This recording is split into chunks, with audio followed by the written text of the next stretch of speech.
Yo, yo, yo, what's poppin', everybody? Welcome to episode 10 of Knowledge That Kills. We got special guest DJ Swivel joining us tonight. But before we get into that, we're giving away his entire plugin bundle live on the stream tonight. If you want to win these plugins, make sure that you follow the Twitch channel. Make sure you head over to DJ Swivel's channel and follow him as well. Twitch.tv/DJ Swivel. Also, he's got a brand new plugin that came out this week called Noctonal.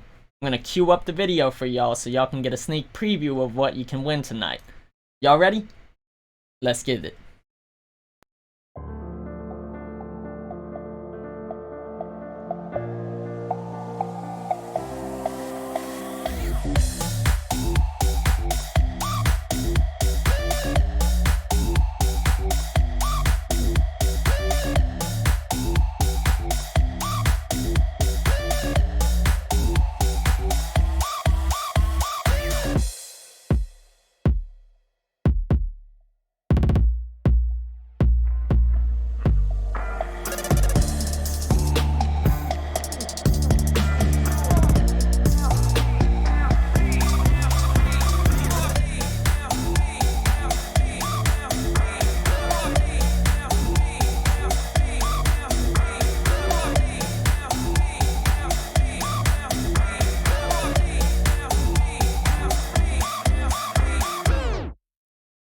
Alrighty, y'all.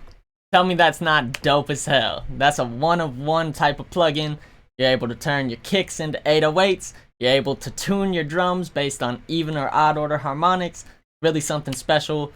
We're so thankful DJ Swivel's joining us tonight. And oh hey, he's tuning in right now. Everybody give a round of applause. And welcome DJ Swivel. What's up? What's happening, Killshot? Thanks for having me. I appreciate that intro. Thank you. How you doing today, Swivel? Pretty good day. Yeah, it was busy last few weeks getting everything ready for the launch. So far the launch has gone really smoothly. So yeah, now I'm kind of just can wake up with a little less stress on my shoulder and kind of chill out and love doing these things. And thanks for inviting me on the show. Absolutely. Hey, thank you so much for joining. We're happy to have you here, and I want to go first off with what got you started in music. Obviously, engineering is like a unique and specified talent, but I'm sure that it spawned from an initial inspiration. What was that? Yeah, well, so it's a few things, actually. It wasn't really one thing. It was a number of sort of things that happened throughout my life that kind of pushed me in this direction. The first thing was, my mom always had, I have an identical twin brother. My mom always had us in everything, right? So we were in sports and we played instruments and all sorts of stuff like that. She just wanted to keep us busy when we were kids. And so I joined like the school band and I played violin for a minute and I sucked at that. And then I played trumpet and I sucked at that. Then I picked up bass guitar and I got pretty good at that. And then in high school, through a friend of my sister's, actually, I got into DJing. He was a DJ and he kind of showed me, a little bit how to DJ. And that sort of opened a lot of doors and just ideas in my head of what I could do with the rest of my life. So I thought I might be a DJ. And at the same time, like in parallel, it should also be noted, like throughout school, music teachers were always my favorite teachers. Always hated the English teachers, loved the music teachers. Don't know why. So at the same time of learning to DJ, I was probably about 14 or 15, something like that. My high school was a tech high school, like a computer high school.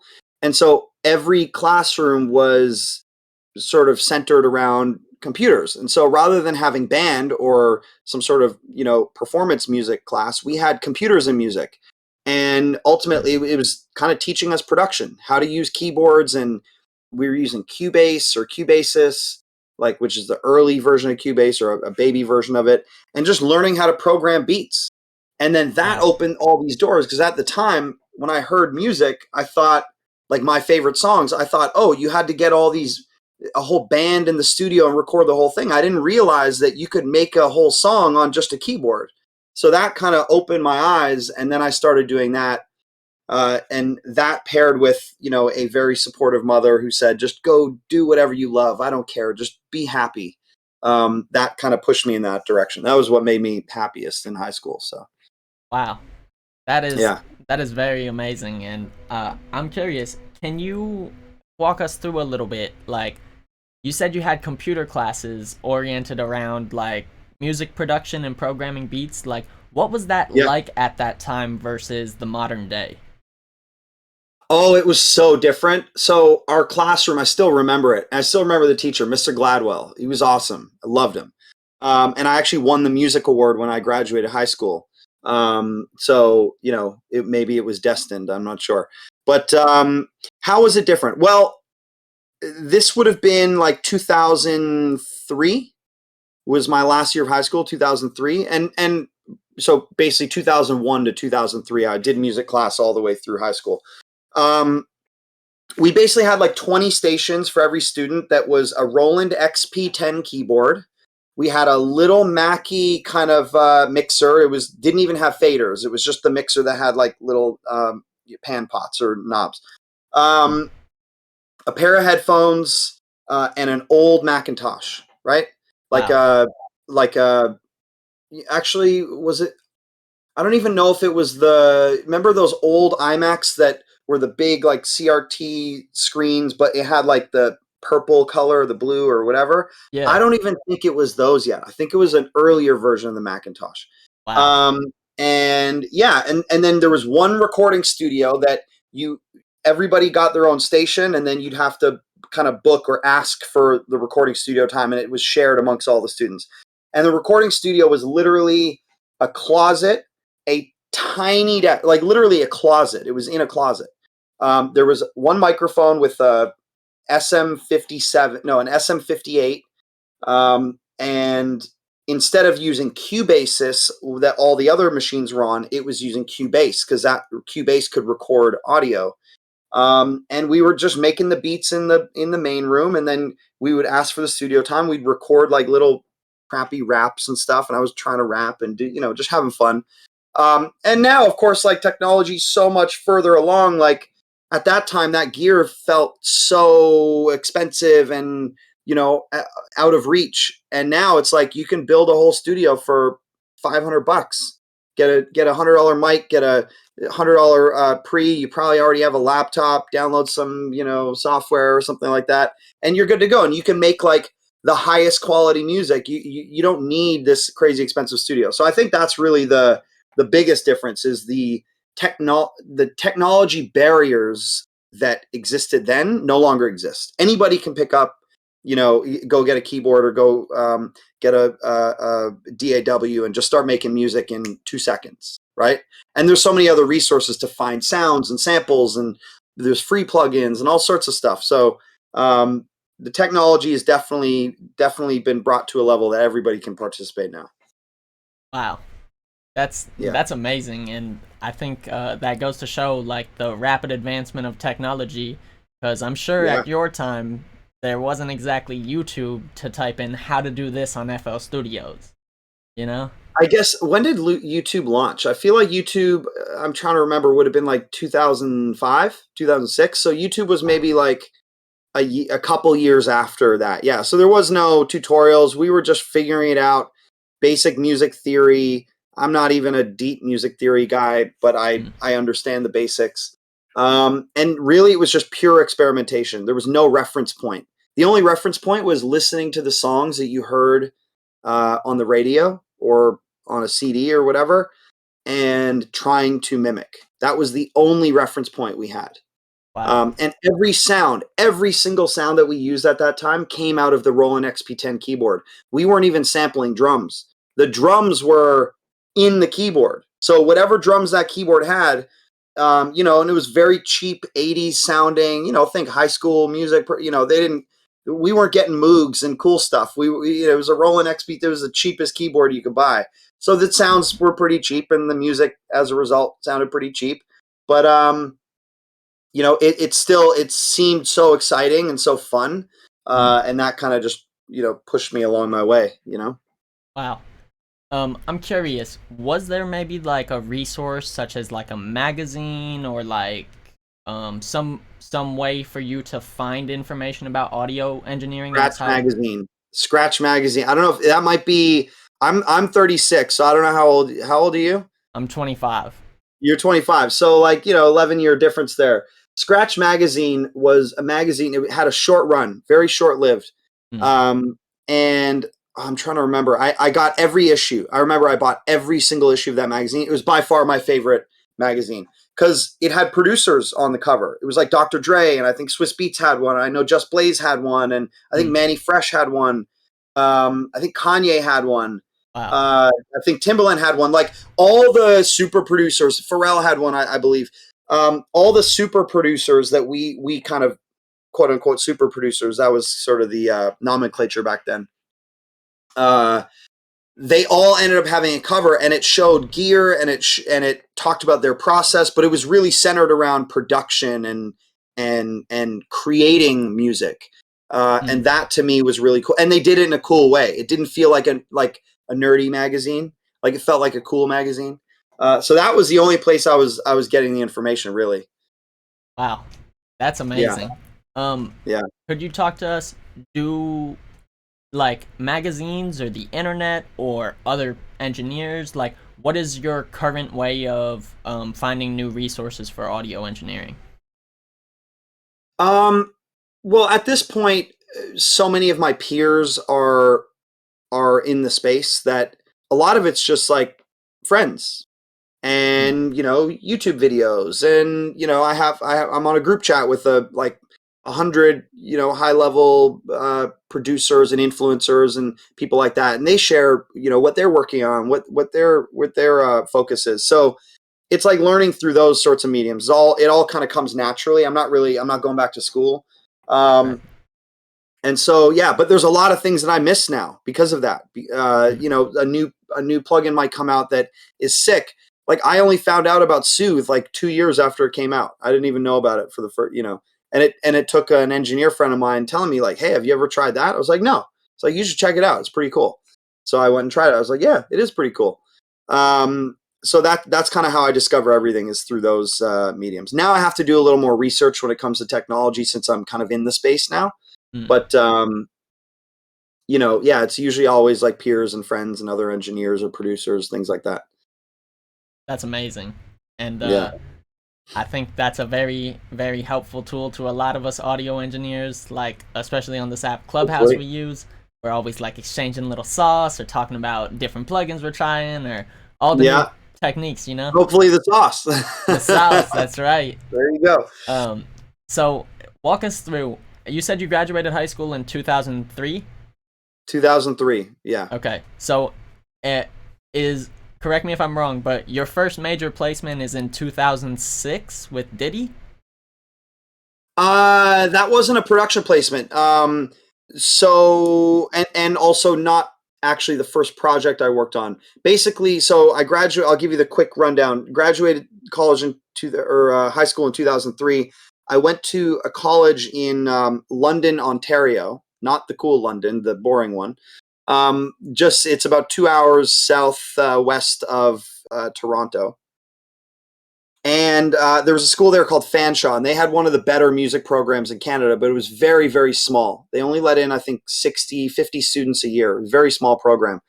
And I did not get in my first year. My high school grades were decent, but they weren't good enough to uh, get me in that year. And additionally, we had a weird shift where uh, in Toronto, where I went to school, but the whole province of Ontario, when I was the last year of a 5-year high school. I was the last year. So my graduating class, the class right below me, 1 year below, they graduate high school in 4 years. They condensed the program into 4 years. So Wow. that year, all the colleges had double the amount of students who were applying for university. So I couldn't get in. And I just happened, I was in that transition year. Um, So I didn't get in. I went and did 1 year of just normal college, like just a general arts degree, and I hated it. I was so bored. I skipped most of the classes. I just wasn't really into it. The love wasn't there. So I decided to go to Full Sail, which is a school that I actually researched when I was in high school. And it just felt like at the time it was so out of reach. It was super expensive. It's going to a new country. There's a lot of stuff. And ultimately, I did go the following year. So my second year of college, I went to Full Sail, graduated that in a year, and moved straight to New York. And I got a little short internship for a few months and realized that there was no growth potential at this studio. So I quit. And then 2 months later, I got an internship with a guy named Duro. And if you don't know Duro, he's the co-founder of Desert Storm Records with DJ Clue. Found Fabulous, discovered Fabulous, one of the biggest mix engineers in the game. Mix for Nas and Jay-Z and, The Roots and Will Smith and you name it. He touched all of it. Mobb Deep, like if it's in hip hop, big pun. Like, I mean, I couldn't even name the amount of things that he worked on. All those big Pharrell records back in 2002, that was all Duro, or a lot of it was. And so through that opportunity, the first project I ever did was I got to engineer on DJ Clue's Professional 3. And I recorded all of Clue's drops. So when he was like, fast shout, DJ Clue, Clue, Clue, like I recorded all that stuff. That was my first engineering gig. Wow.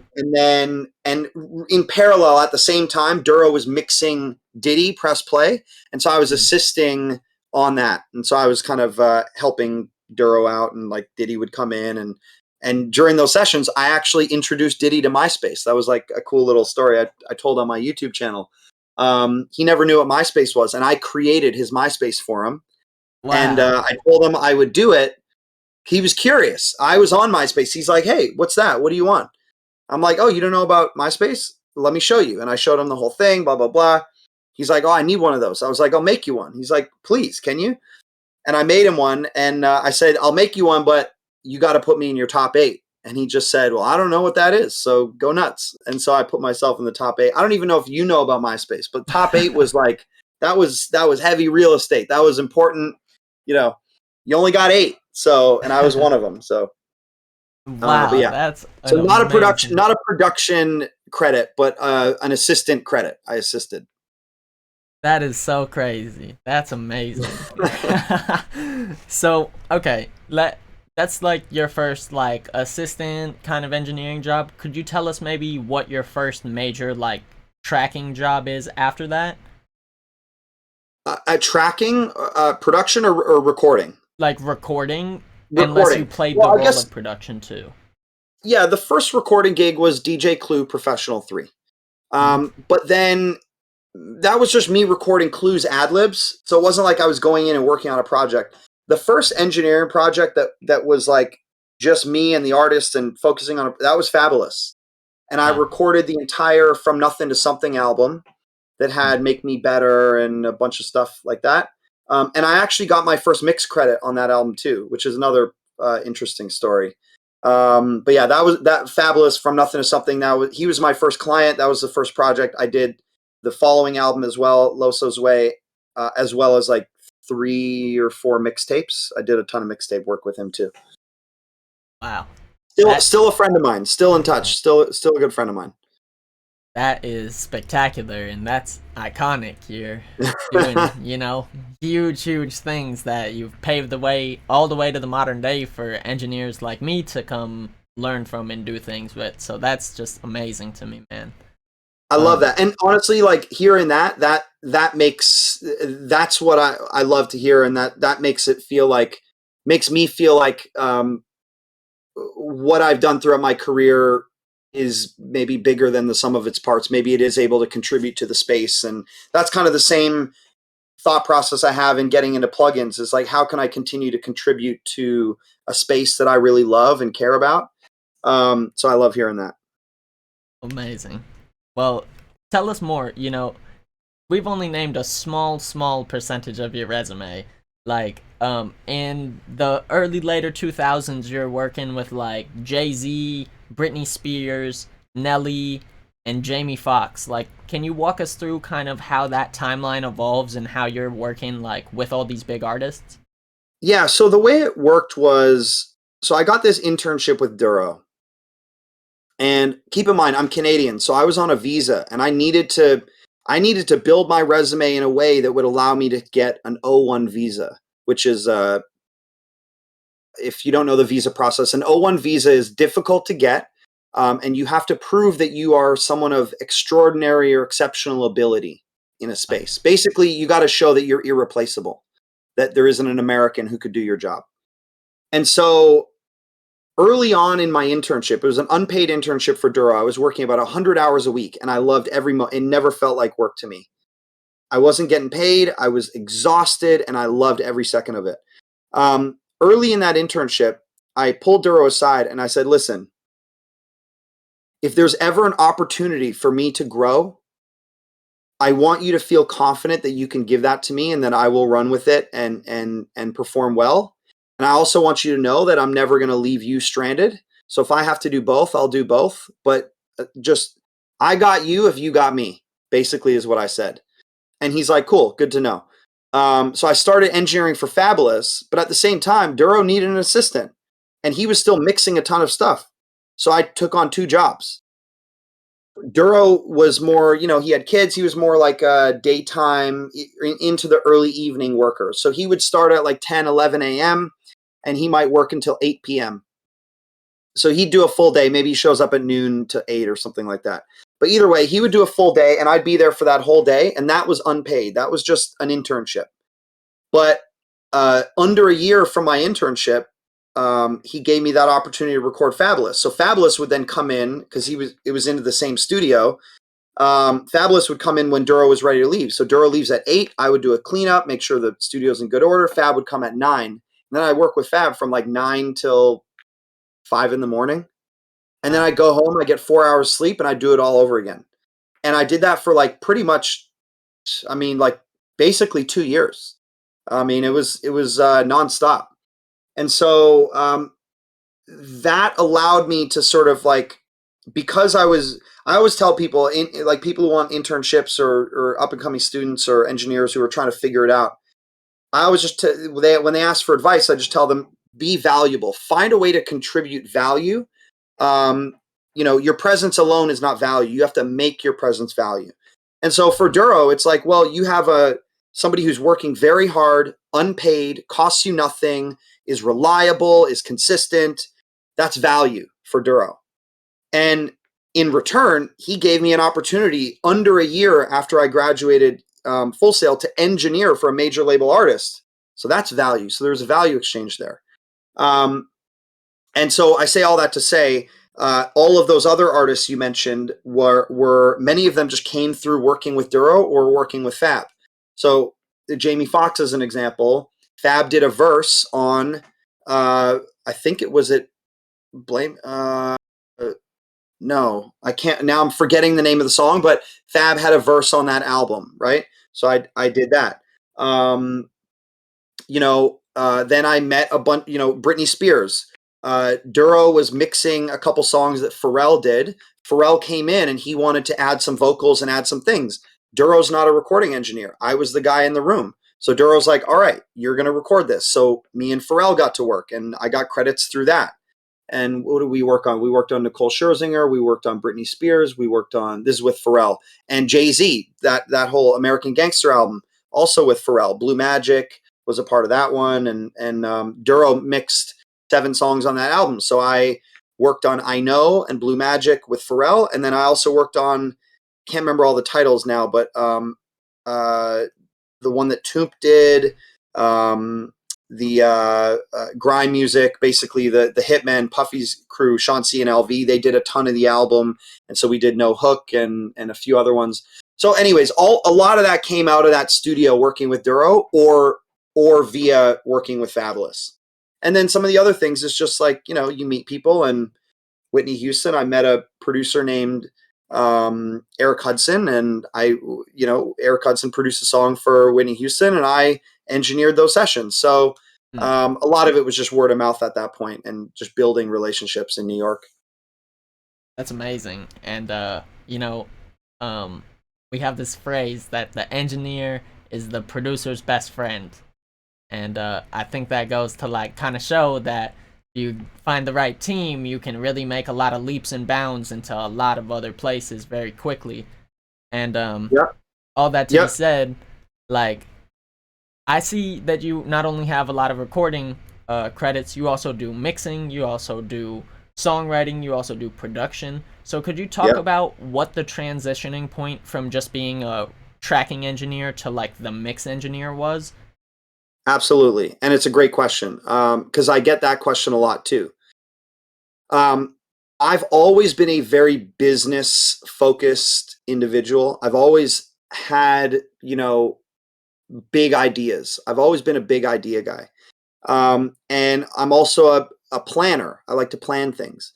Um, so for me, my first goal after graduating was get my foot in the door at a studio that has the clients or type of music that I want to work on. At that time, it was hip hop. So I accomplished that by getting the internship with Duro, which I, by the way, almost didn't get. His assistant had reached out to me as a courtesy saying, "Hey, you mentioned you're a DJ on your resume. And, we've had DJs leak music before. And so this is more a courtesy call just to say, if you're going to apply to another studio, especially in New York, you got to take the DJ off your resume. Nobody's going to think, everyone's going to think you're going to try and leak music. And that's not a good look." And I had to fight to get an interview. And I said, "Listen, like I would never leak music. I want this more than anything. Give me a shot. Just let me meet you guys. And I promise you will not be disappointed." And they said, "Well, we finished or we already chose somebody else. The job is filled, but if you want to come and get a tour of the studio, we can give you a tour of the studio. How about that?" And I said, "Sure, I'll take what I can get." And I went up there, and a month later, I sat with Duro and I talked to him. I asked him some questions, and about a month later, 2 months later, I got a call saying, "Hey, you start." I remember I got a call in December, just before my birthday, in 2005, and I started January 2nd, 2006. So I had to fight for that, but I got it. And then it was like, all right, now I need to become a good assistant. And Duro's assistant, I was just a GA. His assistant took a job elsewhere, and so, like with anything, there was nobody else to fill in that role. So I had to grow into the role. Then with engineering, I got the Fab gig and a bunch of other gigs. And my goal at that time was be the best engineer I could be. And then I ultimately became Beyonce's engineer, and through that got to engineer for Jay, which was the coolest moment ever. Because I'm a huge Jay fan. Like, don't get me wrong, I love Beyonce, but like growing up, Jay was like my idol, right? So anyways, I got to work with those two, and once you work with them, it's like, well, what's above that? Is there anything above that? I mean, it's tough. Like there isn't really, not for me at least.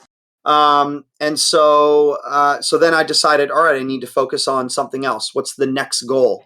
Because there's no higher peak than engineering for a Beyonce and Jay-Z in my mind, and Kanye and stuff like that.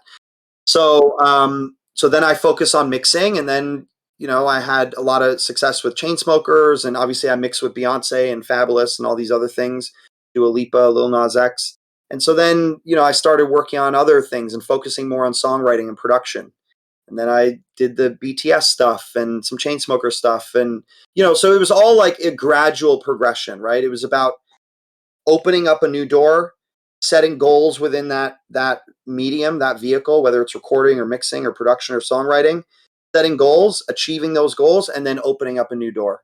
And but my whole life has been about that. I'm not the type to sit stagnant. And some people want to sit stagnant. They want to be the best of one thing, and they want to be the best for their whole life. Okay, cool. I get bored easily. So I want to move on and be the best at another thing, and then another thing and another thing. I don't have to stick around. So that's been my approach. That's so amazing. That's inspiring, man. That's very inspiring because a lot of young engineers or young producers or young songwriters might feel they have to really commit to one thing, but I think we can both agree that being multifaceted and being able to play a few different roles, sometimes all at the same time, is what really separates like people like you from maybe just the regular tracking engineer. you know? Yeah. Yeah, I agree, but at the same time, it's also you gotta listen to your heart, you gotta listen to your brain, you gotta trust your instincts and what you want to do. Not everybody wants to have their hands in 20 things, and I have my hands in 20 things. You know, maybe not 20, but I have my hands in a lot of different avenues. Not everybody has the personality for that. Not everybody has the drive or work ethic for that. I really learned that from Beyonce, truthfully. I thought I was working really hard. I was doing 100 hours a week with Duro easily. And then I started working with Beyonce, and I was still doing 100 hours a week. But I was watching what she was accomplishing. And in her 100-hour work week, she was accomplishing like she was working on so many different things. Working on an album, working on a DVD, working on a documentary, working on a movie, working on a branding stuff for a Pepsi deal or a makeup deal or whatever else she's doing. Right, going to events, going. She was doing so many different things, and I'm like, I'm spending 100 hours a week. I'm just doing one thing. I need to be more like her. She's doing a million things. And I tell people all the time, her superpower is not her voice. It is not her dancing ability, and it is not her, beauty or whatever, you might say makes Beyonce Beyonce, right? I'm sure a lot of people are like, she's beautiful. Um, Her superpower, without a doubt, is her work ethic. All those other things are great, and that elevates her above other people. But without that work ethic, none of that stuff matters. There's lots of talented singers who don't have that work ethic, and they're not Beyonce, right? Her work ethic is on another level. She's a machine. And so that is the most important lesson I pulled from her. And then I immediately, when I finished with her, that was when I started applying it. Um, and part of it was I was so caught up working with her. All of my other clients that I was working with, I lost those gigs because I spent 2 years working with Beyonce every day. And every time one of my other regular clients would call, they're like, "Hey, could you do this session?" I'm like, "No, I'm in with B. No, I'm in with B." When I finished with her, they had replaced me. So Wow. I thought my phone was going to be ringing off the hook. The complete opposite. I was doing nothing the next 2 years after I finished Beyonce's album because she disappeared and didn't tour and had a baby and was focused on being a mother. And so that also forced me into like, all right, you got to do more. You need multiple income streams. You need multiple opportunities in front of you. So that kind of pushed me in that direction. Wow. That's so amazing, and I love that you're able to take your experiences that you've learned from big players in the game, and then essentially apply. You're gonna like this the blueprint to your own kind of There you go. Yeah. methodology to make it work, and Yeah. that's really what it's all about. And That's what it's all about. And I tell people all the time, like you always hear, I don't know if you do any investing, maybe crypto investing or any other, whatever, but they always say, diversify your portfolio, right? mm, Same thing applies in life. If you have 3 or 4 or 5 or 6 or 7 income streams, if one of them disappears and it happens, right? There's always going to be that time when you run through a slow period or something changes where maybe you lose a gig or whatever. If you have 5 or 6 or 7 income streams to support you, one of them can go and you're not really phased because you're just going to refocus that attention to the other things that are working, and that's it. So, and then those things that you're refocusing those additional hours towards, they're going to presumably do better.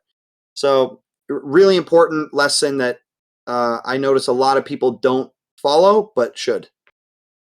wow, that's great advice, and I'm very thankful you're sharing that with us because experience is the ultimate like cheat code. You feel me? You can learn from Fact. another person's experience, you can learn from your own experience, but the one thing that's non-refundable is time. So you can't just Fact. go get Facts. experience from Facts. anywhere. Yep, Um, I agree.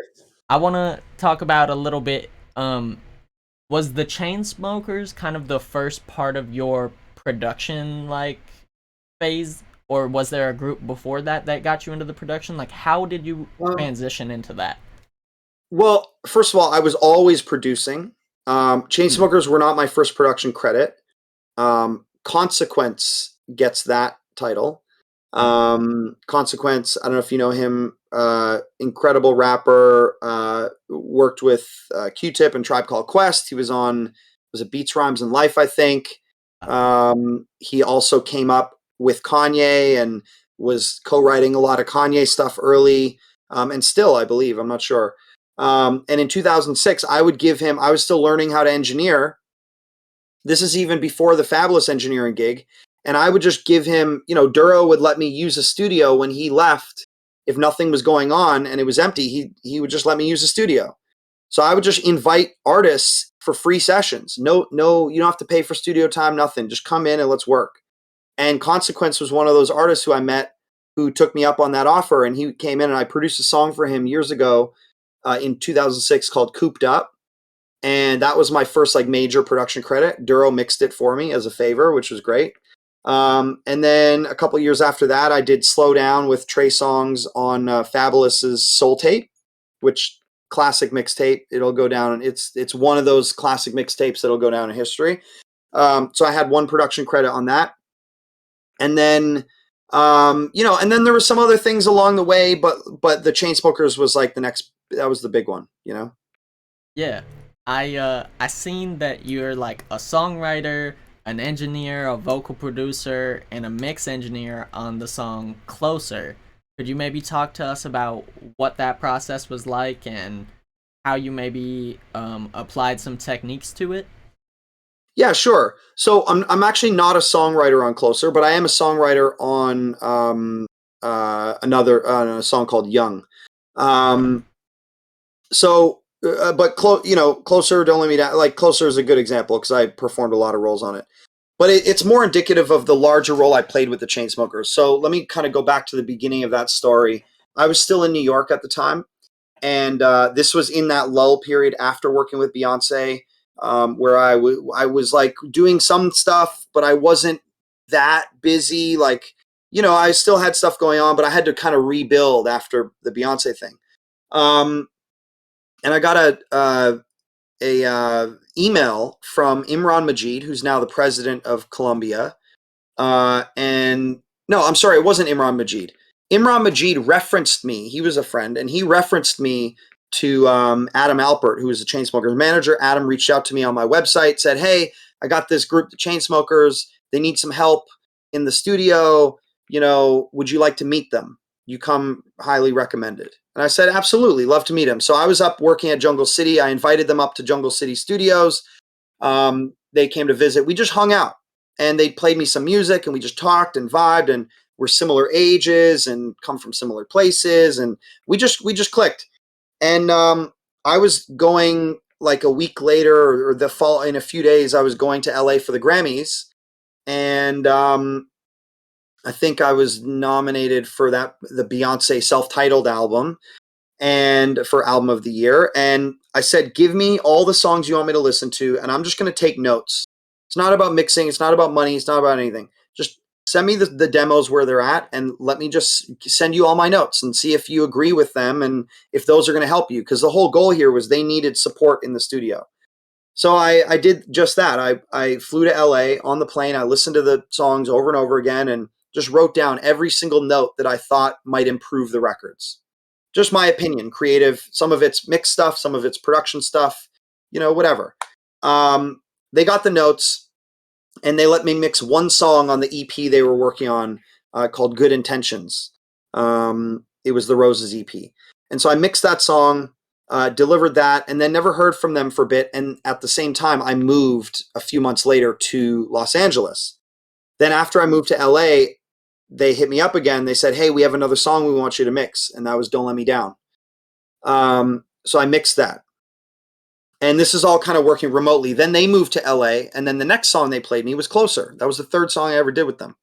Wow. And at that point, we had built enough of a reputation or a relationship rather after Don't Let Me Down and Good Intentions that they wanted, Drew wanted to start singing. So that was part of it. They needed help with vocal production and obviously mixing and just overall structure. So I kind of just acted as a creative support structure for them. It was, largely Drew's ideas creatively and whatever collaborators he's working with. And then it would come to me, and then they gave me a tremendous amount of freedom to kind of just do whatever I wanted on the records. And at the end of the day, they had the final say. So if I did something they didn't like it didn't stay on the record. But they gave me freedom to experiment and just try things. And with the goal of ultimately getting to the best record. And by the way, that is the most freeing and best environment any engineer, producer, songwriter can be in, where the artist just lets you do your thing. And you can always dial it back. But, if you place these tight boundaries on the creative process, you never know what you're going to miss. And so they let me, sorry to go on this long tangent, but it's a good story. So they let me do whatever I wanted. And, we changed some kick drums and we changed the bass sound. And some of it's like, hey, this bass sound is great. Let's go back into the original session and reprint it, but with this slight change. Like little things like that. And then finally in the mixing process, I realized there was missing a high frequency, like a high, soprano kind of harmony in the hook. And so I just sang that myself. And I gave them 2 versions of the final mix. I said, one has an additional vocal I did, one doesn't. We'll go with whichever one you prefer, because I'm never going to try to impose that on anybody. And they prefer the one with my vocal on it. And so that's why I'm singing background vocals on it and have the production credits and all that sort of stuff. So that's kind of how it went down, is really just getting in the studio and, like I said before, being of value.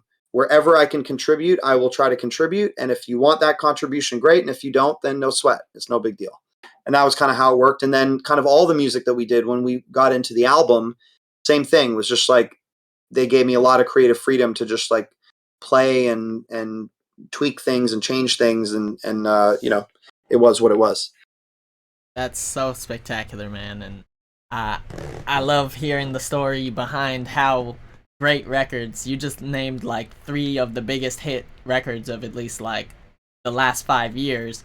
And that's so crazy and so amazing to me that you're able to like implement so many different ideas that end up either like becoming the final product or end up carving the way to the final product, because sometimes doing the wrong thing is the right thing, 100%. Sometimes we call those happy accidents, where you do something wrong and it's like sparks another idea, and then that, even though that initial idea isn't there, it was the catalyst for the next one, and the next one is that hit, or that whatever, that thing that makes a song go, maybe. So yeah, I mean, that's just part of the creative process. And that's another thing. Like, I've worked with some artists who, no, you're an engineer, you do one thing and that's all you do, and you're nothing more than that. And that is an incredibly restrictive way of working, I find. But, once money gets involved, like, nobody wants to give up publishing. Nobody wants to give up points. Nobody, it becomes a financial reason not to let people be creative. But at the end of the day, my view is make the best record you can make and sort the rest out later. And at the end of the day, if you have a smaller piece of a bigger, better record, in the end, what's better for your career? Probably having a smaller piece at that moment, but having the bigger, song. So anyways, some artists have been very great about that, Chainsmokers included, and others, they have their creative process and they don't want anyone sort of changing that. And so that's okay too. Man, I love to hear that, and that's such a great philosophy to have. I want to know, I recently seen somewhere that you are the mix engineer behind this song Euphoria by BTS Jungkook? By Jungkook from BTS. Well, no, I wrote, produced, mixed. I did everything on that song. Okay, so I also heard that this song just knocked Gangnam Style off of the throne for like the most streamed song from a most streamed solo song from a K-pop artist. Yeah. Wow. Could you talk to us? Yeah, I mean, that was like last week. That was a pretty cool thing to hear. So how did that come about? That actually came about in an interesting way. So, this writer artist, Candace Sosa, she sent me a song to mix. This would have been in 2017. He sent me a song to mix in early 2017. And it was like the early stages of Euphoria, but it wasn't right. The song, it was completely different. The main elements that were the same was like kind of the top line vocal melody and the piano and guitar in the beginning, but everything else kind of changed. She sent me this song and she wanted me to mix it. It was going to be an EDM project she was doing. And I could already tell, one, she could not afford me. But I heard some genius in the song. And so I said, listen, I'm not going to bother trying to charge you to mix this. I don't think this is what you want to put out, but there is something great here. And so send me the stems, give me an opportunity. Let me reproduce the song. Let me completely reproduce it. I'm going to rewrite the hook. There were some things that changed and top line melodies that changed and all that sort of stuff. Let me reproduce it. Let me rewrite it. Let me just take the genius parts and let me build everything else. And she thought I was trying to scam her or whatever. And 2 days later, I was like, listen, I have no interest in scamming anybody here. If you don't like it, you don't have to use it. It's all good. So she finally gave me the stems. I reproduced it, rewrote the song, and sent it to her, and she loved it. And then I said, all right, I'm going to send this around if that's okay. And she said, cool. And I sent it to BTS, and they came back and they ended up making it a single. And so, yeah, that's kind of how that came about. And then that sort of opened. I had worked with BTS with the Chainsmokers, so that was where the door was opened. Then I sent them some other songs. So I sent them another song that I did years ago with a friend of mine, Coil Girelli, and they took that, and that was a single as well. And so that kind of opened the door. Now I've done, I think, 9 or 10 songs with them. Can't remember exactly, but yeah. And most of what I'm doing with them is writing the vocal top line melodies and stuff. So often they'll send me beats, and I'll just write the melodies for them, and then they write their own lyrics. Like, they don't need help writing lyrics. So yeah, and that all started kind of with 2 songs, Heartbeat and Euphoria were the 2 songs that were the first ones that I did with them. Wow. Man, that is one hell of a story. And not only that, to see where that song has managed to get to, that's just gotta feel amazing to have all those ideas not only loved by the artist, but also loved by the audience. Because the audience is really the determining factor on the success of something, 100%. And it's been a shock to me because consistently, even if you go on Spotify now, Euphoria is in their top 10 songs, but it was never pushed as a single the way that like Butter was, or Dynamite, or Boy with Love. Like, those were big pushed singles with, major focus on the video. This was kind of like a B-side, and it's still consistently, as a group, as BTS as a group, one of their top 10 songs. So that kind of makes me proud, and it's a song that I'm really proud of. And it's just one of those things that it came together at the perfect time in the perfect way. A lot of the things that I was doing on Chainsmoker music, I kind of recycled onto Euphoria stylistically, and the vocal chop stuff and whatever was like kind of concepts that I was helping build with the Chainsmokers that allowed me to sort of transition it over there. And I guess right at that time, that sound was the biggest sound in the world. Now it's hip hop, but there was a moment there where EDM was the biggest thing. And so yeah, it was just good timing as well. Great song, good timing. Wow. I have one more artist that I want to talk about, and that is Lil Nas X. Anybody who knows me knows that all year people have been arguing, is CLB or Donda better? But in my opinion, Lil Nas X had not only the best engineered, but also the best produced album that has come out this year. It is phenomenal, 10 out of 10. I'm very curious, since you played a role in that, could you talk to us about maybe some behind the scenes process of that? Yeah, well, I did mix some songs, which actually did not end up getting used, so I didn't have that much of a role in it. I also think they're different albums, right? The Nas album's a pop album. The Drake and Kanye albums are hip hop albums, so they also kind of fall into different categories. But Day Trip produced most of the album. Those guys have been friends of mine for a long, long time. And yeah, I mean, and they spent a long time on the album, and that was one of those things where they executive produced. They had a lot of creative freedom. Nas was in there every day with them, and they spent a lot of time crafting a record. And not everybody does that. Not everybody takes a year working every single day, meticulously writing and writing more and trying to beat what you did. Like some people just want to get an album out. They write their 15 songs, narrow it down to 12, 10, and then they're out. They spend a significant amount of time working on that record, and so it shows, right? Right. You did do the song "Holiday" for Lil Nas X that came out last year, right? I did. Yeah, I mixed Holiday. But I don't think Holiday was included on the album. It might have been a bonus track, actually. Was it? I don't I think it was included on the album. I'm I'm not exactly sure, but what I do know is "Holiday" is right there in line with everything that I hear there. So could you maybe Yeah, talk yeah. to us behind the scenes? What was mixing "Holiday" like? What does your Pro Tools session look like?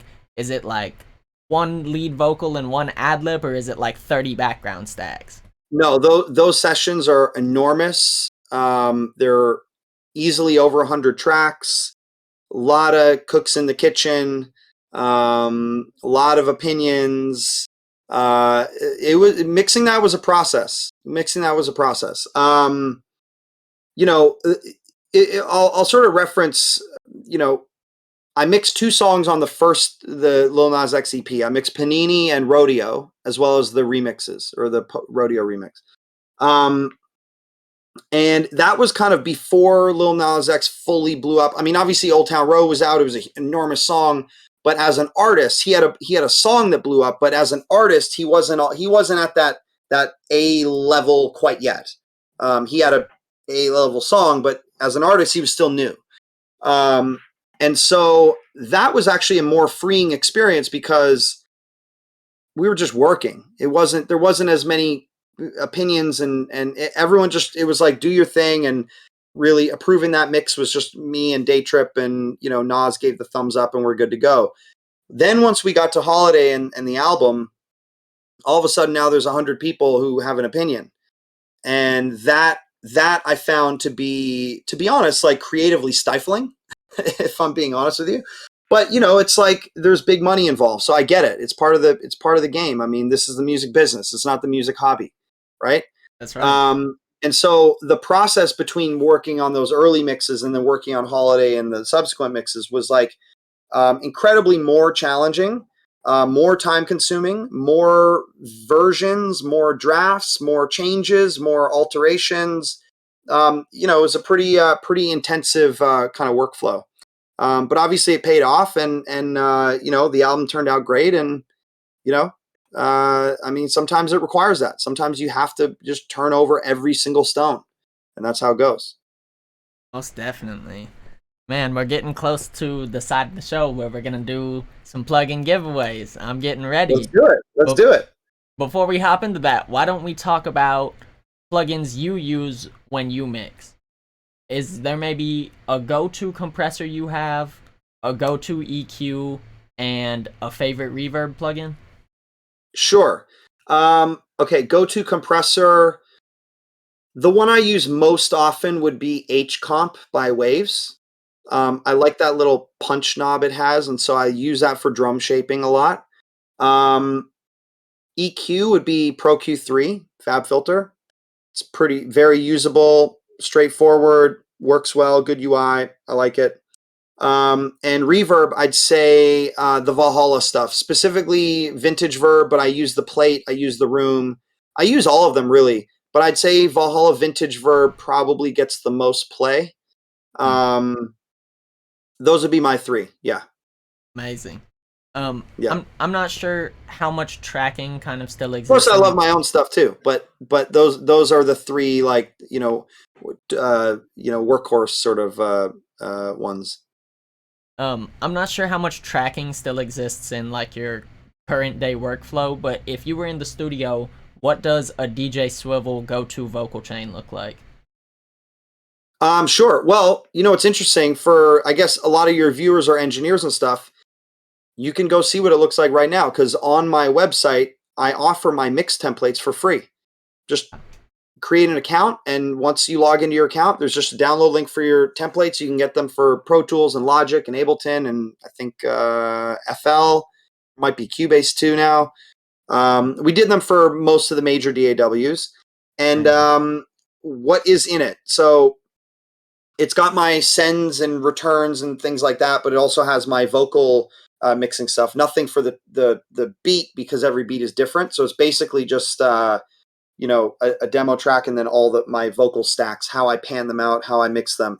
And my general vocal template right now, or my vocal chain right now, is usually starts with a de-esser. Then I'll usually use probably an SSL channel from Waves, just because I want to throw on a channel strip that has control over most things. So that's like my basic cleanup. Roll off the low end, boost a little bit of the top, basic compression stuff. Nothing too crazy here. Maybe add a little gate if it needs it. Then I'll add a second kind of control compressor right after that. Often it's RVox.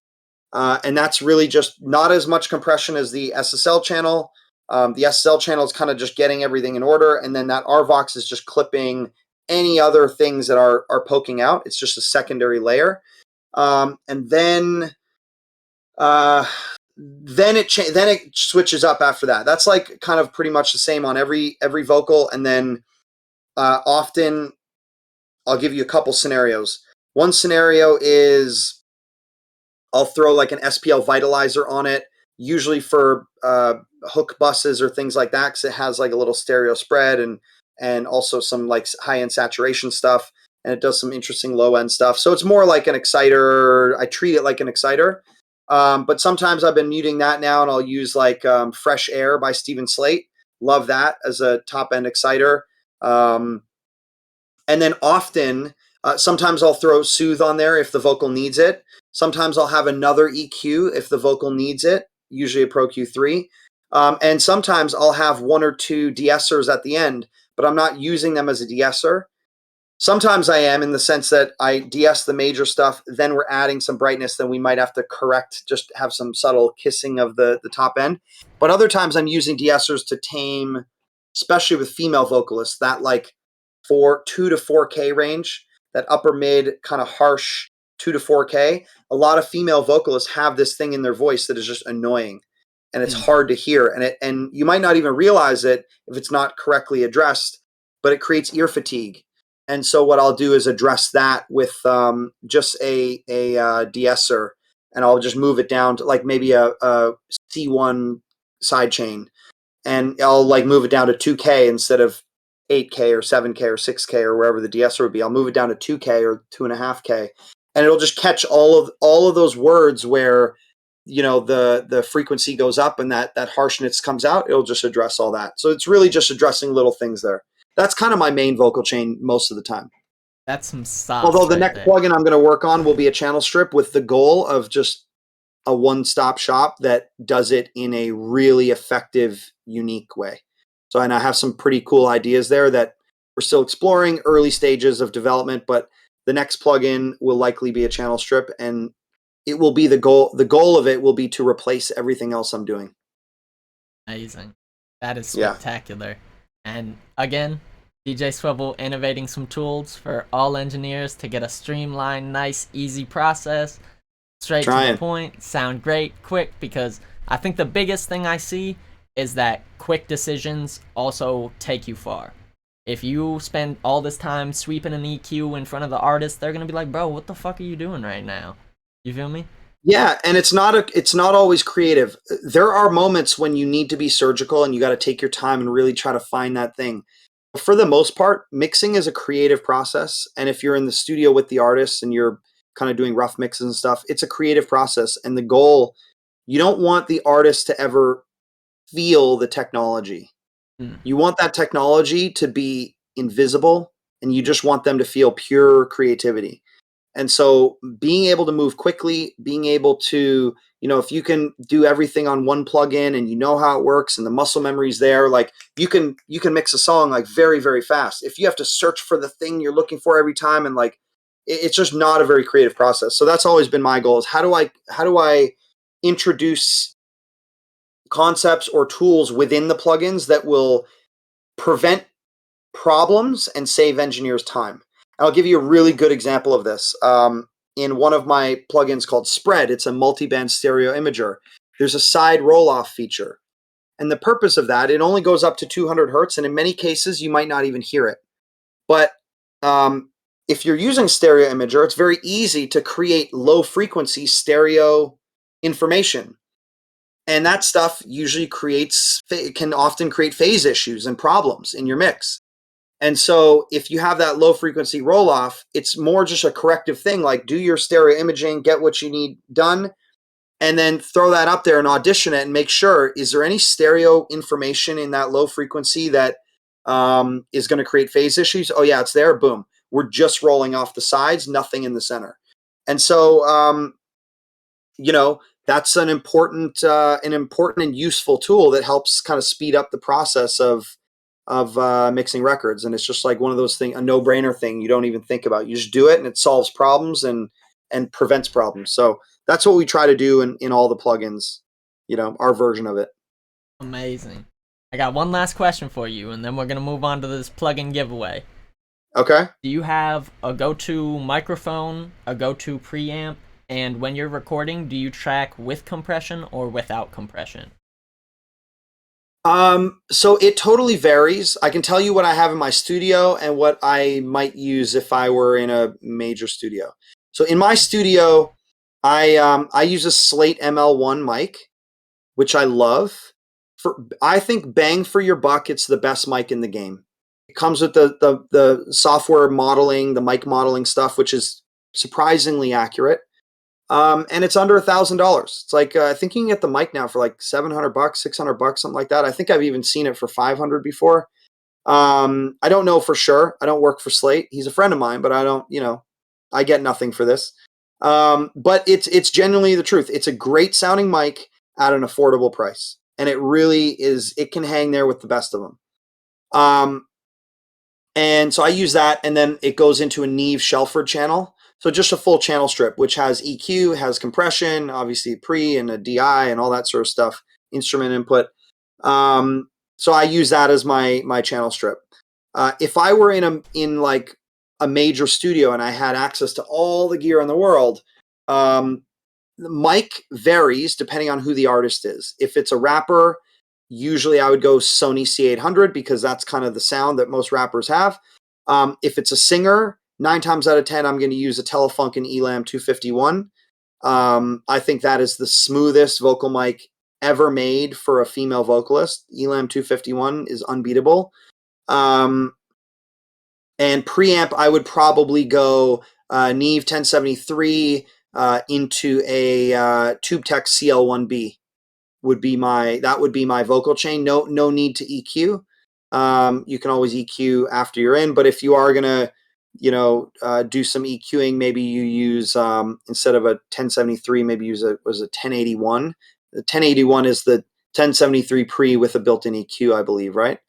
So maybe you use a 1081 instead, and you just roll some stuff off and whatnot. So you can always use the roll off on the mic too. So that would be my chain if I'm in a studio with access to all the gear. Amazing. That's awesome. Yeah.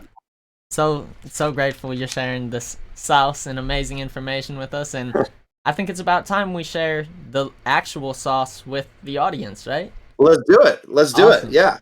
Well, we're giving away a bunch of stuff, right? We're going to give away the new plugin Noctonal, and then we're going to give away I can't remember what we decide. What you let me know, but we're giving away the bundles. And that's got 4 plugins, 3 sample packs, and we're going to continue to build those bundles up. So hopefully one day it'll be 10 plugins and 100 sample packs. We'll see. But that's what we got right now. Yeah. I'm going to go ahead and run the commercial for Noctonal in case anybody wasn't here at the beginning. I'm going to let them see it, and when we return, we'll be ready to ask the questions for everybody to win these plugins. Stay tuned, y'all.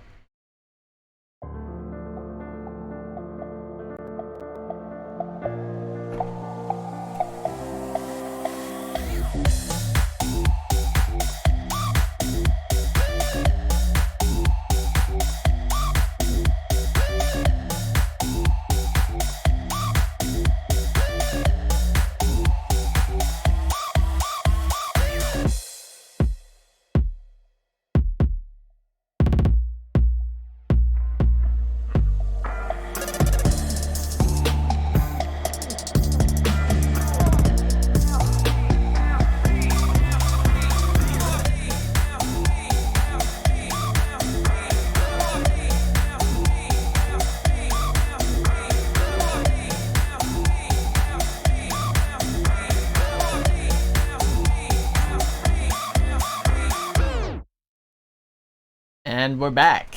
We got chat ready on the window. Swivel, we doing good still? Yeah, we're doing great. Awesome.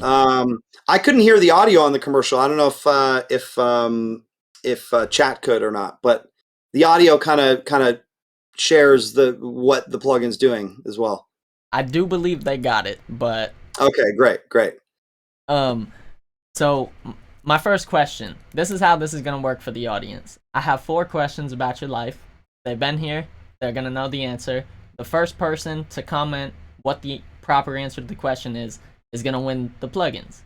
So I'm sure you know the answers, but we're gonna start first things first. 1, where was DJ Swivel born at? Where did he originate, and where did he end up?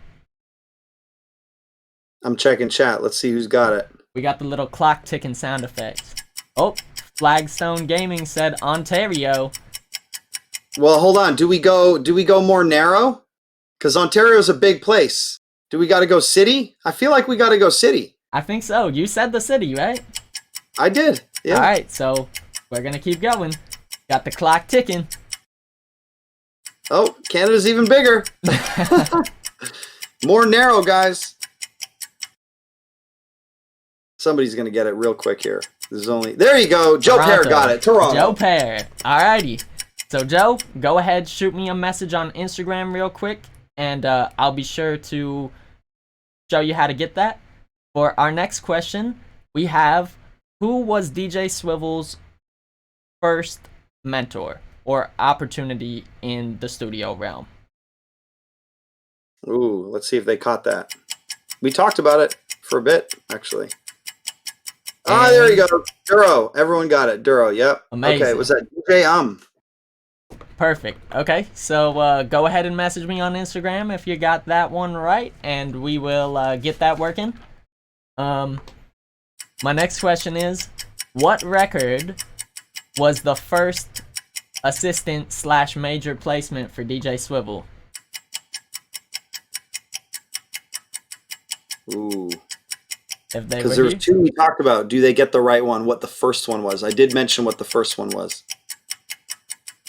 Somebody said Consequence. Wait, hold on. Did you say, what was your question? What is the first major record that DJ Swivel assisted on? Assisted on, okay. No. Mm-hmm. No. We're still not there.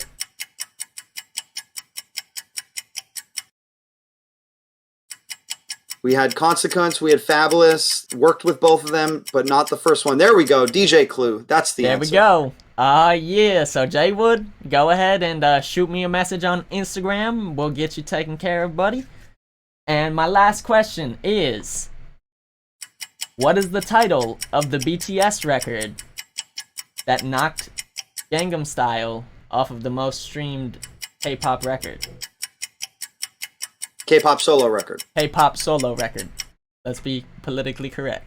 Let's be correct. Yeah. And Flagstone Gaming got it. That was an easy one. Euphoria. Okay. Yeah. So if you want these plugins, let's go ahead. Make sure you shoot me a message on Instagram. It's located right below me. Make sure you follow me on Instagram. Make sure you follow DJ Swivel on Instagram. I need everybody to head to the link. DJ Umair's dropped it in the chat for us. Head to DJ Swivel's Twitch channel. Give him a follow. Give him a subscription. He does amazing live streams on Wednesdays and Fridays. He does mix reviews and beat making reviews, right? Yeah, so every Wednesday we do a sample flip Wednesday where I'll give you guys a sample. Sometimes it's a sample. Sometimes it's a concept. Like I might say, hey, let's take this old song from the 80s and I want you guys to interpolate it and make it modern. Sometimes I give an acapella and just say build a production around the acapella, and other times it's just like a melody loop and build a song around that. So every Wednesday we do a sample flip contest. You get 1 week to deliver the sample, and then the next week we review them all, listen, and the goal is really about learning. Sometimes we do giveaways and all this other stuff, but and the bigger thing is when I hear something that inspires me and I'm like, oh, I have some ideas for that. I've now collaborated with a bunch of my Twitch viewers on various things because they've delivered some amazing records. I'm like, okay, cool. We need to fix a couple things here. Send me the stems. Let's like get it right. And then I'll go and pitch the records and try and create an opportunity. And that to me is like the most important thing, is like opening some of those doors and creating those opportunities. Nobody's going to steal anything. You're going to get your publishing. You're going to get your credits. Like, it's really all about collaboration, right? So that's what we do on Wednesdays. And then Fridays, we do Feedback Friday. And that's just for anything you're currently working on. Maybe you're getting ready to put a record out. You want an extra set of ears on the mix, and you want some mix notes. Send your record in on Fridays on my Discord channel. You can find that on the link in my bio and on Instagram. And yeah, we do a feedback session every Friday. And I usually spend about 2 hours on stream, listen to as many songs as I can. And yeah, we have a great time. And then every once in a while, when an artist lets me mix live, I'll do that. And we've done a number of those things. That's just a little harder to schedule because, not every artist wants their music shared before it's out. So, but whenever I am allowed to, I do. And we love doing that too. So that's amazing. I'm cueing the sound effects to give you a round of applause, because opening opportunities up for young upcoming producers, engineers, songwriters, that's just so amazing, man. And that's one hell of a way to give back. I do want to open up the chat. If our audience has any questions for DJ Swivel, now would be the appropriate time to start flooding us with them. Let's get it. Happy to come on, DJ.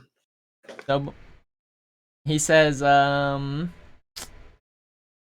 so much knowledge. Super fire. Thank you for coming on.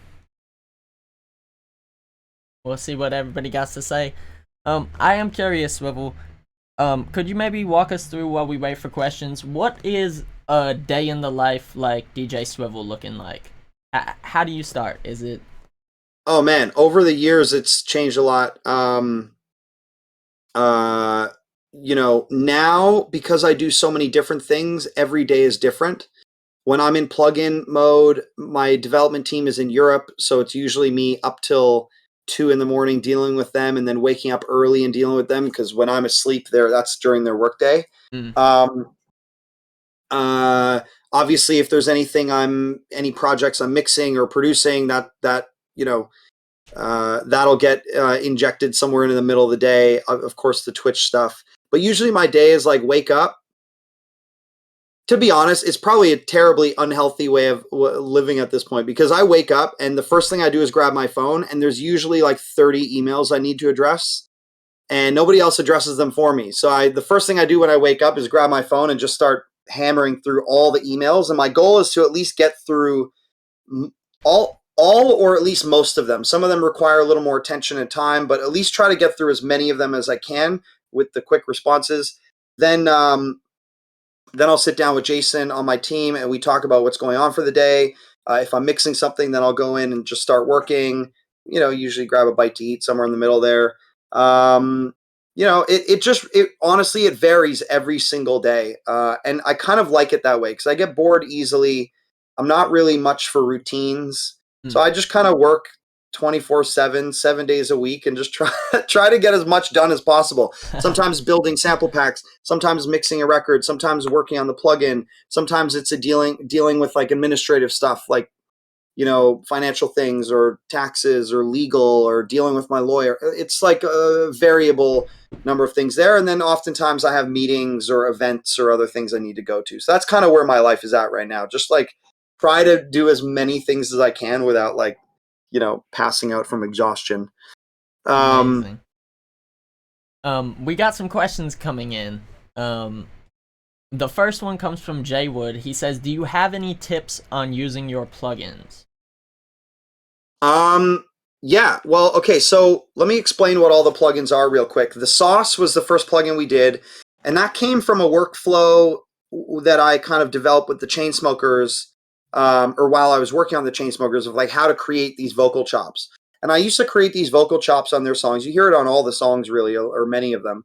And I would do it like with delays and with reverbs, and a lot of it was pitch and formant shaping a vocal, and then it was maybe you chop it up a bit and then you add some distortion, you add some stereo imaging, and you add some reverb and delay. And I realized that all these tracks had like 6, 7 plugins on them. And I said, how do I condense that workflow into one plugin? And so we made the sauce. And the goal was to create a multifaceted, multi-effects tool that was centered around vocal chops. And I think we nailed it. It's multi-band, so you can pitch the low frequencies up, you can pitch the high frequencies down, or you can pitch the lows even lower or the highs higher. So you can create these interesting frequency separations in the mix. And it has all these multiple effects. And that was kind of the starting point. And then the next plugin we worked on was Spread. And I use stereo imaging in my mixes all the time. Whether it's a double on a vocal, I'll use Spread, send a vocal to ascend as a doubler, throw Spread on it as wide as it goes, and then you just push a subtle amount on your aux send to the doubler, and that gets a great, nice, rich, wide vocal. But other times I'm using it as a mastering thing, like on the final thing on my mix before the limiter, just adjusting, like I like separation in my frequencies. So maybe I spread the high frequencies like 20% or 30%, the mids maybe like 20 or 10%, and then the lows I might not spread at all. But that creates this like just slightly, ever so slightly wider mix, little more frequency separation, and I love doing that on my master fader when I'm doing a master. And then other times it's just like an artist will send me a vocal that's like a harmony, but they only sang it once, and it's a mono vocal. And so I'll throw a Spread on there and turn it into a stereo vocal. And now we have, because it's a harmony and it's lower and it's below the lead, now we have a nice stereo image with the low harmony or the high harmony or whatever. So that was the second plugin we did. The third plugin was BDE, and that was our flagship distortion. It gets used on everything, like Baines, who's Young Thug and Gunna's engineer. He used on literally every track. Tizio, who's Chris Brown's engineer and does stuff with Kid Leroy and a bunch of people. He uses on every track. And the one innovative, well, we did a few innovative things, but the thing that I always wanted in a distortion was a distortion that would not change the dynamics of a signal. But if you understand how a distortion works, the nature of it is it crushes the signal, right? You're pushing it past zero and it's creating a distortion layer. I said, well, I want a distortion that would maintain the dynamics of my drums. And so we added this feature, dynamic preservation. It has a look ahead, and it will basically measure the volume of the signal and then reapply that on the output. So you can apply the distortion effect, but you could do it on a reverb tail and it will still fade out just like a reverb tail would. You're not going to have this loud reverb that, kind of acts as a gate. Once it hits below that threshold, it'll disappear. And so yeah, we did some innovative stuff there. And then Noctonal is our first plugin that is, I guess you could say, like completely original. This is something that I used to do manually with like Pro Q3 or Pro Q2 even. I've been doing it for years, where if I might have a kick drum and I want to change the shape of the kick drum. And so I'll do it with like, low order harmonics and even just octaves of a note. So I'll find like, what's that root note? Let's say the song is an E, and that kick is like, maybe doesn't really have a clear pitch, or if there is a pitch, maybe we get rid of some of it. And then what I would do is I would just, if the song is an E, I would push that low E and then maybe push a couple octaves above it for some of those higher order harmonics. That was all manual, and I had to do it one band at a time. And I was like, there's got to be a way to do this where we can just have it in a plugin. So I decided to build it. All the plugins I built were just things I wanted, and I figure if I want them, maybe some other people will want them. And so yeah, Noctonal is the first thing that I can say with confidence is like truly original. I don't think there's any other plugin on the market that does exactly what it does. And it's incredibly useful. So I say, like, go get a free demo. All of our plugins have a 14-day free trial. Go get a free demo, try it out, see if you like it. And right now, till the end of the year, we're doing a Black Friday, end of year sale, and it's 50% off everything. So Noctonal is only $34.50 if you want to pick it up. So pretty affordable too. Amazing, man. Yeah, amazing. We're so thankful that you're innovating these tools too, because let me tell you, we get some more plugins that are just a copy of some Juice programming with a new interface, I'm gonna be super disappointed with. Yeah. Yeah. I mean, that's kind of what a lot of people do, and And for me, it's like, I don't want to build something. If I can't find a way to make it better, I don't want to build it. So that's the reason I haven't done a straight up just a compressor, because there's a million compressors. And like, at some point we might, just for the sake of like, if we offer a subscription model, I think it's important to have all your basic tools, compressors and gates and reverbs and things like that. But for the most part, I'm in a place where I want to try to do something different. And I'm confident that every single plugin we've done has done something different. And so I'm proud of that. And we're going to keep doubling down on that. And the channel strip, you would think, where do you innovate on a channel strip? But I've got some pretty cool ideas that I'm going to keep close to the chest for now. But I've got some cool ideas that I think will, I had a talk with my developer the other day, and I said, when we start this channel strip, the goal and the only metric of success is, did we create the best channel strip on the planet? If we didn't, then we failed. So that's our mindset going into it. Make the best channel strip that's ever been designed. So I've got some cool ideas for it. That is awesome. Yeah. We got some more questions in the chat. Joe Pear says, when you said Slate ML1, do you usually use it flat or with the modeling software? Both. Honestly, it depends on the song. It depends on the artist, depends on the vocalist. But the fact that you have the modeling software is like, you can throw it on and just see what it does. And by the way, I use that modeling software on as texture, as EQ stuff sometimes, even like not on a vocal. Like I might use that modeling software, a mic modeler, on like a keyboard. So yeah, I mean, at the end of the day, I always tell people, use your ears, go with what sounds good. There is no science to any of this. It's just a matter of like, do what sounds right. So yeah, that's kind of always been my approach. Amazing. Our next question is, what kind of jobs do the people on your team have? So I have a number of people on my team. And Jason, who he works with me every day, he's in the other room. He kind of just handles kind of everything that I don't want to do, really. He handles scheduling. He handles like some marketing stuff, some advertising stuff, some helping outreach to influencers and distributors and things like that. But the nature of my brand is that my name is on it, and so it's very difficult for me to outsource a lot of things because people want to talk to the guy. And so Jason helps out basically in any way that he's needed. So he's kind of my operations guy and oversees a lot of different elements of what I do. Of course, on the plugin side of things, I have a UI designer, I have a web designer, I have of course a programmer, and I have my creative person who does like my ads and my even just like overall web design and things like that. So there's a number of people on that side, and then of course I've got my lawyer, and in fact I have a couple, and accountants, and that. I mean, it's a large ship to sort of steer, and it requires a lot of people. But as far as like in-house, and then of course like I have my music assistant who will set up sessions for me and print stems and do things like that.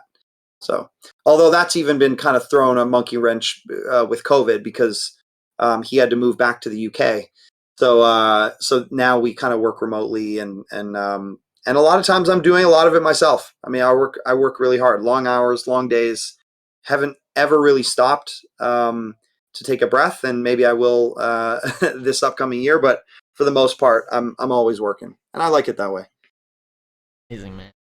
Very inspiring too, because everybody who works hard always loves hearing about somebody else who loves to work hard, Yeah. And my whole thing is like, if you want to have a certain type of life, it does not come on its own, ever.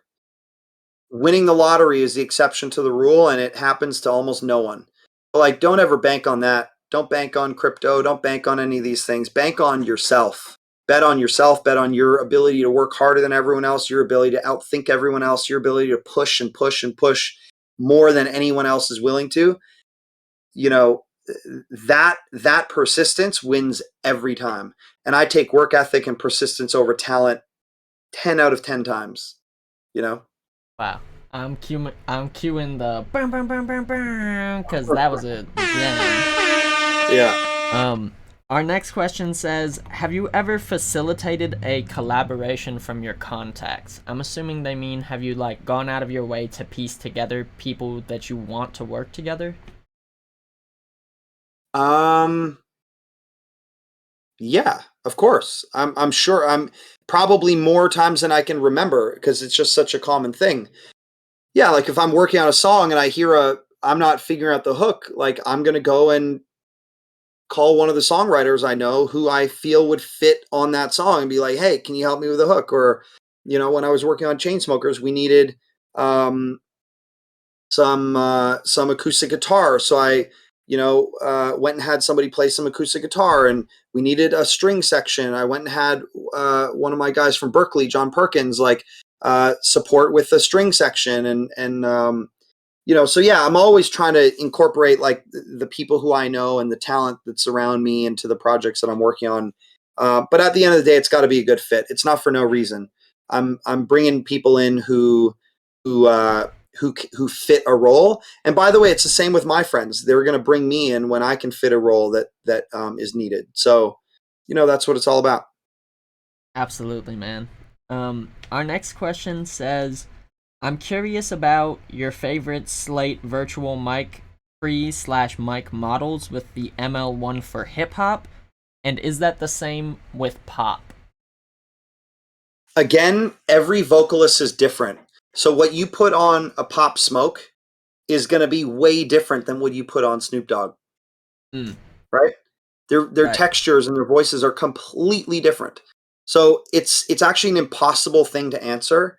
I guess you can start with the C800 because the C800 is a common used mic and texture. But at the end of the day, don't think you can just. I think it's an ineffective approach to assume that hip hop equals this sound and you must do this, because every artist is different, every song is different, everything needs its own personal touch.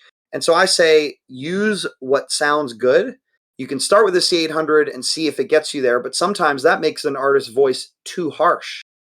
A C800 is a very harsh mic. It's very sibilant. It's got a nice, big, bright and aggressive top end.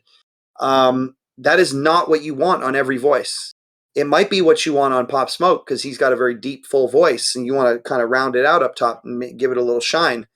But for an artist who has like a higher frequency voice, like a female vocalist, maybe that harshness is going to create, or that top end that the C800 brings is going to create too much harshness. So you got to kind of take everything, with a grain of salt and just like try things out and experiment. There is no true one answer here. Amazing. That's very solid advice too.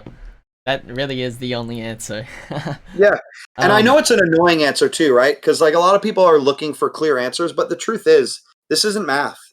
There is no accurate answer. It is only subjective, creative answers. And so, sure, maybe you like someone else's creativity, but maybe your style is different, right? So use your ears. It's the best way. Our next question says, what is your favorite pair of headphones for mixing? Sennheiser HD 650s. I have a pair right down here, actually. These guys. And I love these. They sound great. I don't generally mix on them unless I'm like, on occasion I have mixed on airplanes when I'm traveling and things like that, and I'll use those for that.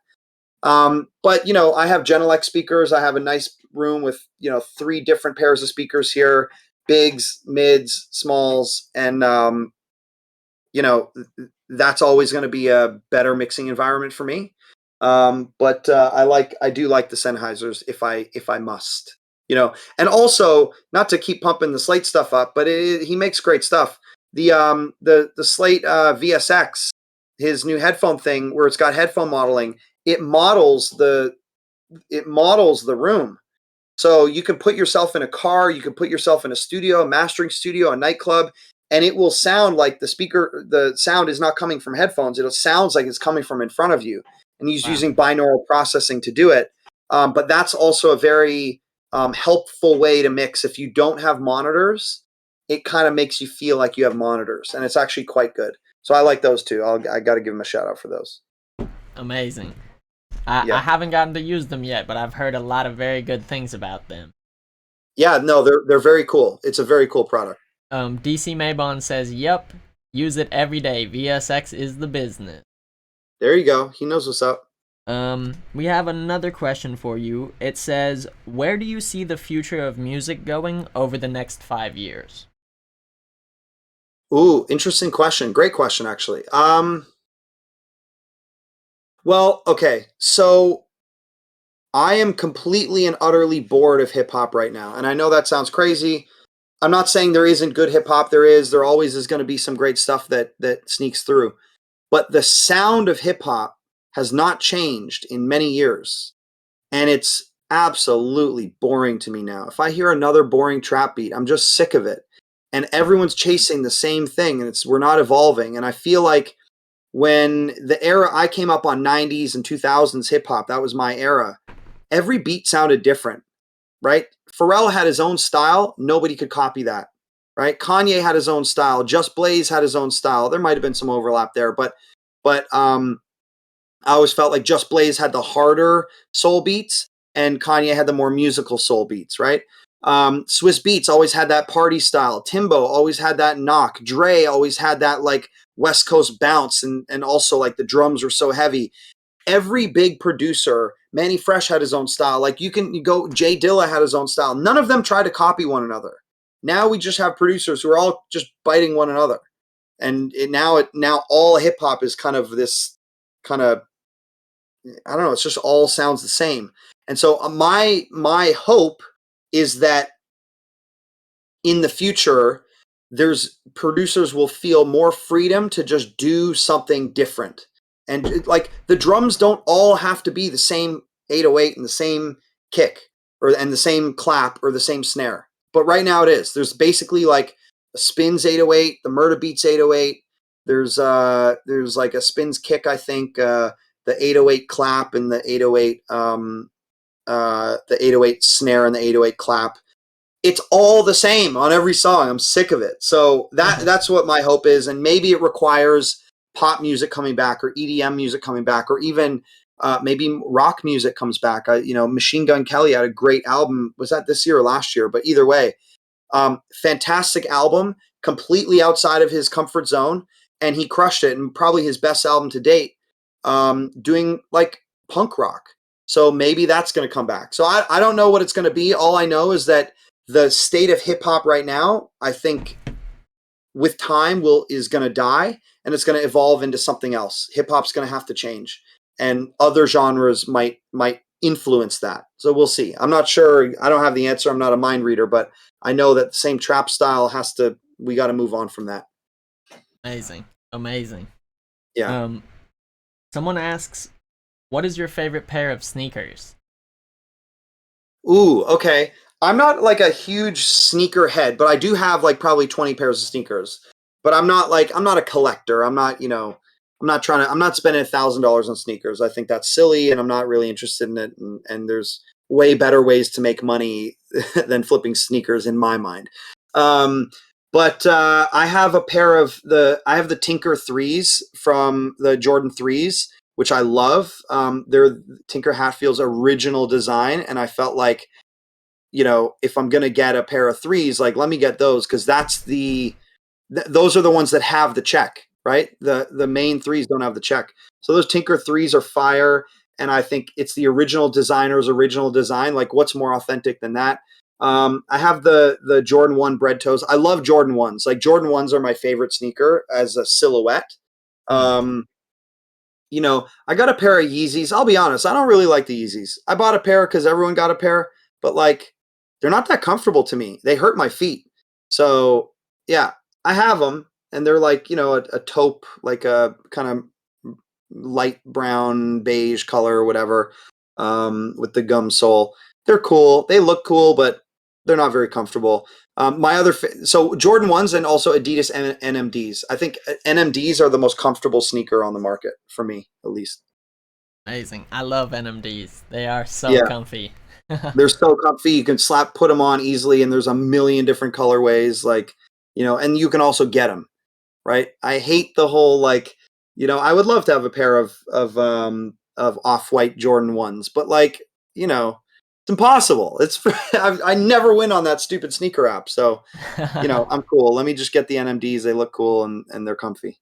Amazing. It looks like we have one last question for you. I'm gonna give a last call for questions for anybody in the audience who might have any more. Um, they ask, what is your target loudness? Okay, so I was asked this the other day. I don't really think about it a whole lot. Hmm. Um, and the reason is because my ears are trained well enough where if I'm distorting something and I'm mixing too loud, I know I can hear it right away. So I Nice. dial it back. So I'm always mixing below my target loudness, and then I send it to mastering, and they handle it. If you're going by the book, which is not always the right answer, but if you are going by the book, Spotify's target they adjust everything to minus 14 LUFS. Um, so that's a good starting point to aim for. But I can tell you right now, I've done plenty of mixes where we get down to like minus 10 LUFS, minus 9 LUFS, minus 8 LUFS sometimes. And that added loudness, like, helps the song. Um, and of course, Spotify is going to adjust it. It might not be the most dynamic thing, but for the purpose of that song, that like apparent level is more important than the dynamic level. So I'd say minus 14 is a good target, and then adjust based. Use your ears to adjust from there. And by the way, this I know every young engineer hates. Oh, use your ears. Yeah, if I knew what to do, I would. But the point is, I don't. So I'm looking for answers. I get that. The answer is training your ears. And so I have a few exercises that I used to do a lot. I do that less now. But a few exercises that I used to do often to train my ears. One was just like EQ sweeps, simple stuff like that. Trying to know what does 1K sound like? What does 5K sound like? What does 200 hertz sound like? What does 500 hertz sound like? Knowing what those things sound like helps you identify problems in your mix. Another thing that I would do, and this is a great exercise, I encourage anyone to do it. Do it a couple times and try it.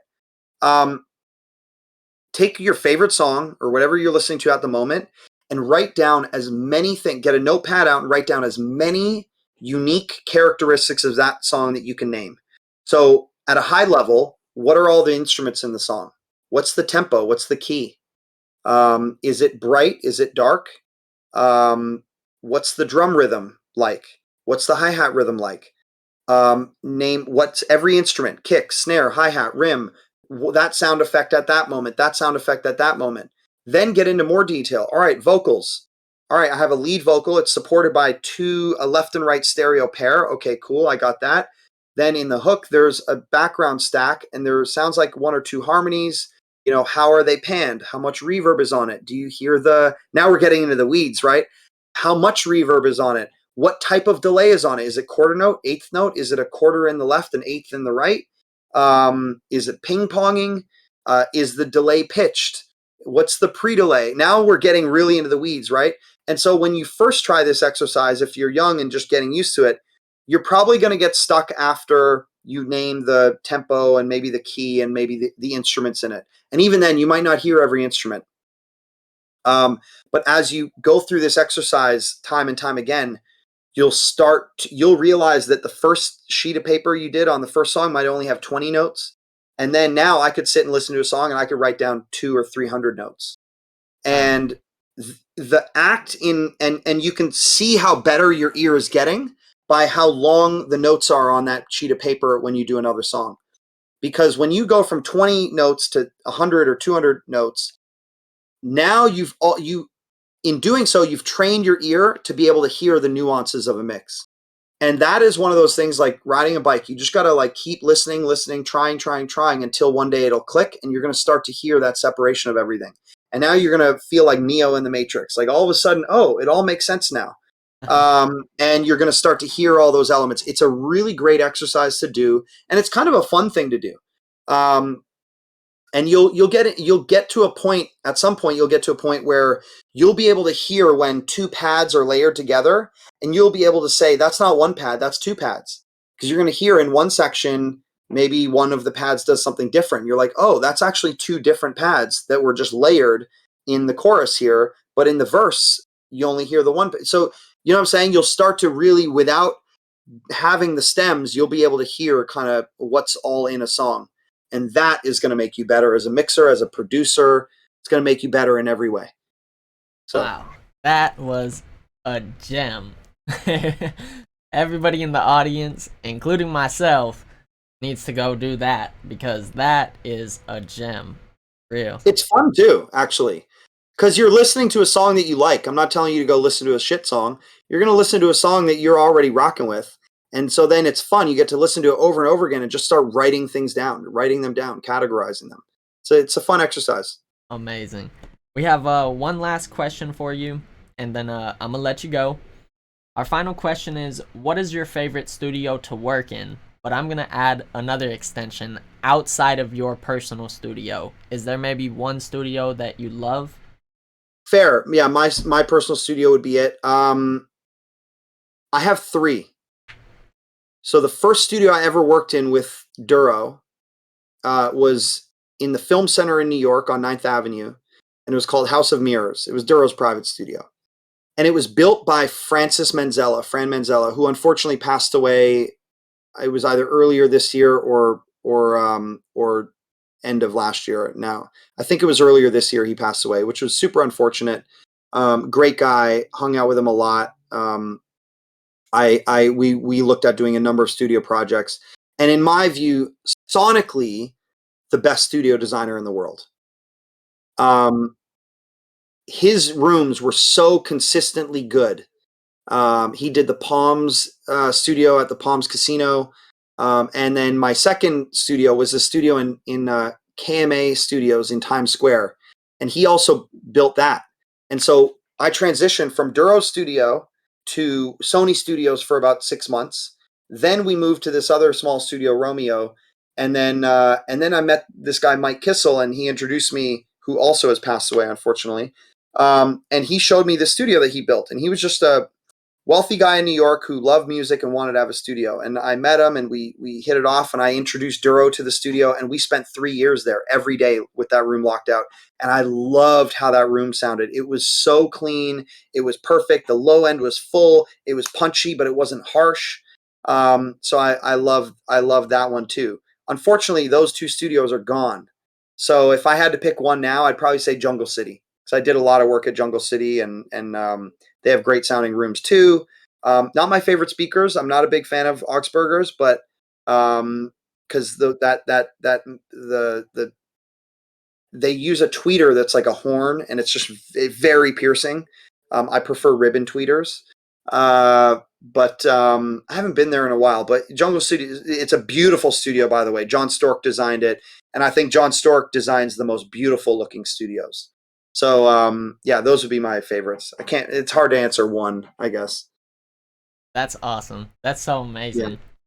yeah. And I love how you even like have tuned down to the detail, the reason behind why you like the room. Because sometimes you like a room just because you like a room, and other times you like a room not necessarily because of the gear or because of the aesthetic, but maybe just because like you feel good there, or maybe The because vibe, yeah. exactly.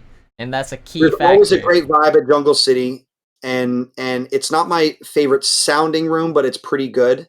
But it's a beautiful looking room. It's overlooking New York. It's like the main room in Jungle City, the penthouse room, is like it's a work of art. It's stunning.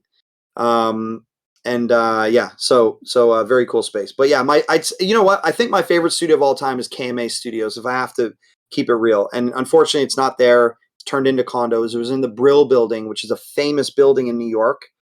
Elvis writers were there, and like Carly Simon, and like I think Paul Simon was there. The guy who wrote Jingle Bells is there. Like it's a historic music studio. They actually, it was a Netflix show. I think it's a Netflix show called This Is Pop. There's an episode just on the Brill Building, and we had this top floor studio in the Brill Building on the 6th floor, and it was amazing. Love that studio. Wow. Man, Swivel, I want to say thank you so much for coming on the show today. Really Thank you been for having amazing me. having you. You've definitely given us the knowledge that kills. Hope to have you back again in the near future as a special guest. I would love to be back. I would love to be back.